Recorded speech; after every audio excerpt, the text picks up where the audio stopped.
কবরের জিন্দিগিটা এমন একটা কঠিন জিন্দিগি, এমন এক কঠিন জিন্দিগি যে জিন্দিগির মধ্যে মানুষ আফসোস করলে কোনো কাজে আসবে না। যে জিন্দিগির মধ্যে ইচ্ছা করলে কোনো কিছু করা যাবে না, যেই কবরের জিন্দিগির মধ্যে ক্ষমতা থাকলেই ক্ষমতা খাড়ায় কোনো কিছু করা যাবে না। করা যাবে? কথা বলেন, করা যাবে? করা যাবে না। মানুষ যখন মারা যায় ওই ব্যক্তিটার সাথে 5টা কাজ ব্যবহার করা হয়। কয়টা? 5টা। 1 নাম্বার, মারা যাওয়ার সাথে সাথে রূহটা ফেরেশতা নিয়ে যায়। 2 নাম্বার, যখন রূহটা ফেরেশতা নিয়ে যায় তো যখন জমিনে কবরে রাখা হয় তো দেহটা পোকামাকড়ে খেয়ে ফেলে। 3 নাম্বার, সম্পদগুলার মালিক অন্যরা হয়ে যায়। কিসের মালিক?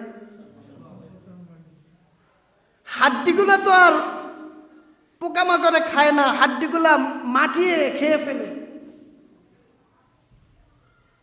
5 নাম্বার, বাকি থাকে শুধু তার আমল। এই আমল যদি তার ঠিক থাকে তাও তো রাসূল বলেছেন, আল কবরু রাউযাতুম মিন রিয়াজিল জান্নাহ আও হুফরাতুম মিন হুফারিন নার। এই কবর কাহার জন্য জান্নাতের একটা টুকরা হবে, আবার কাহার জন্য একটা জাহান্নামের একটা গর্ত হয়ে যাবে। কবর খুব ভয়ানক জিনিস। কবর কি খুব ভয়ানক জিনিস। সাহাবায়ে কেরাম যখন কবরের কথা শুনতেন হাও মাও করে কান্না করতেন। ওসমান রাদিয়াল্লাহু তাআলা আনহুকে জিজ্ঞাসা করা হলো, আপনি যখন নাকি জান্নাত জাহান্নামের কথা শুনেন এইভাবে কাঁদেন না, কিন্তু কবরের কথা শুনলে এত কাঁদেন কেন? তুমি কি জানো না রাসূল বলেছেন, ইন্না আউয়ালাল মানজিলি,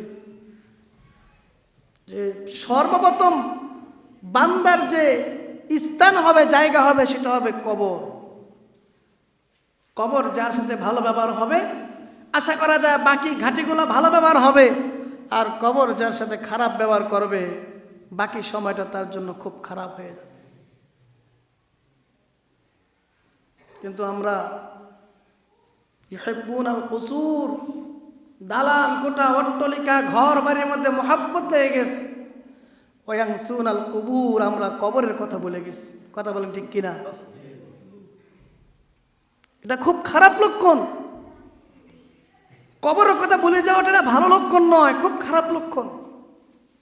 জন্য মানুষের মরার সাথে সাথে 5টা জিনিস ফেরেশতারা রূহ নিয়ে যাবে। দেহটা সর্বপ্রথম চোখগুলা তার খাবে, চোখগুলা তার দেহ থেকে আলাদা হয়ে যাবে, পোকা। এরপর তার জিহ্বা খাবে, আস্তে আস্তে সমস্ত বস্তুগুলা খেয়ে ফেলবে। এই দেহটা মাটি খেয়ে পোকারা খেয়ে ফেলবে, হাড্ডিগুলা খেয়ে ফেলবে মাটিয়ে।